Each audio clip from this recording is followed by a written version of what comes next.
Hello everyone, welcome to the Truth Hurts channel. I'm Andrew Benjamin, the Love Doctor, and I specialize in catching people creeping, lying, and cheating in relationships. Today I'm going to be discussing red flag number 381, Narcissistic Idiots. Narcissists are the most dangerous people on earth.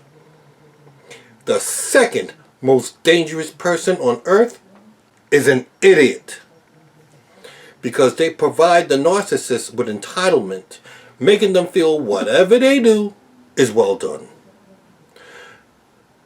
Narcissistic pathological disorder, MPD, is abnormal behavior characterized by exaggerated feelings of self-importance.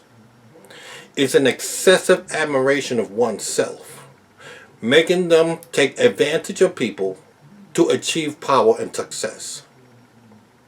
Having what they want is called narcissistic supply, and the supply is admiration, and the admiration is totally self-centered. Prime example. This year, election day turned into election week. President Trump announces that he won the election while the ballots are still being counted. Red flag. When our narcissists lying, when their lips are moving. Run! I never liked that man, and I never listened to his speeches. But that speech he delivered at 2 a.m. in the morning announcing his victory was baseless and disgusting for an American president. It was immoral for a man of his stature, with an entire world watching and laughing.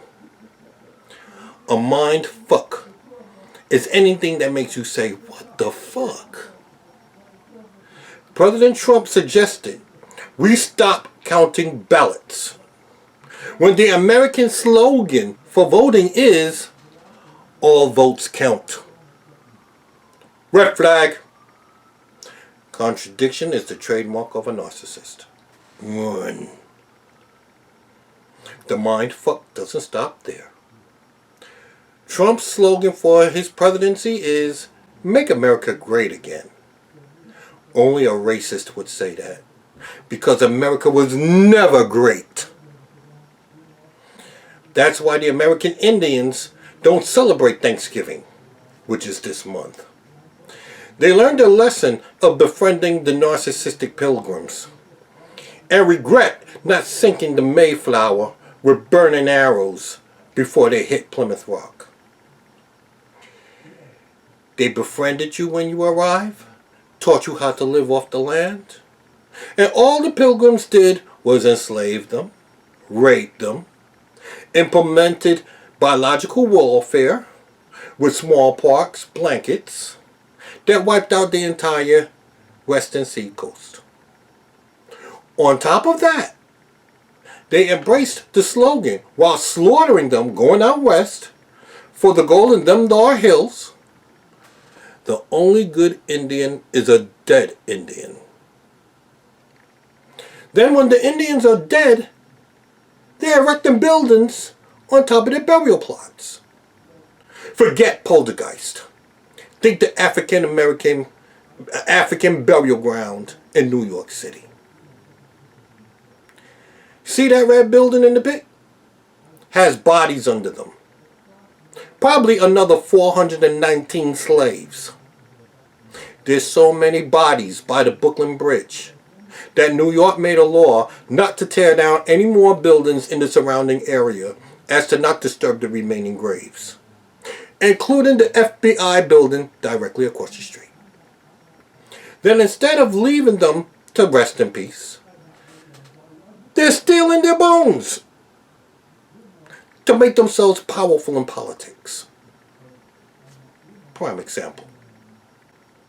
The Apache warlord Geronimo, 6 members of Yale's Skull and Bones secret society, including Prescott Bush, grandfather of the 43rd President George W. Bush, allegedly dug up the skull of Geronimo the Terrible, while serving as Army volunteers in Oklahoma during World War I to hold power rituals. Power corrupts, and absolute power corrupts absolutely. You're seeing this demonstrated with President Trump. The worst thing you can do is give a narcissist power. Then, because people were lazy during the slavery era, they enslaved the Africans to do the work for them, including breastfeeding. Slavery proves racism is narcissism. Narcissists lack empathy and remorse. This is how slave owners were able to do anything to the slaves, including forcing the slaves to abandon their religion. What's great about that? What's mind-boggling is Trump supporters, idiots, see nothing wrong with this and continue to support the behavior. They even made a teddy bear called Trumpy Bear, telling you to carry it with you, listen to this, for good luck. I always said, monsters befriend monsters. You heard this saying as, birds of a feather flock together. That's why the Klan loves this man. Trump supporters are narcissists themselves. Now, the legal system protects these bastards by saying, you cannot call someone a narcissist unless a specialized doctor assesses them. However, Trump's behavior strengthens the argument. You don't need to be no damn doctor to understand this shit. To label the behavior stands out for all to see. A relationship with a narcissist teaches you everything you need to know about narcissism.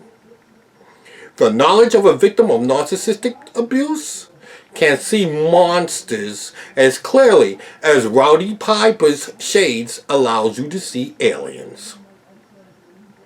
There's no way this presidential election should have been a razor's edge decision. I told you, you should have made me the presidential candidate. Well, since Trump lost the election, it's time to make our move.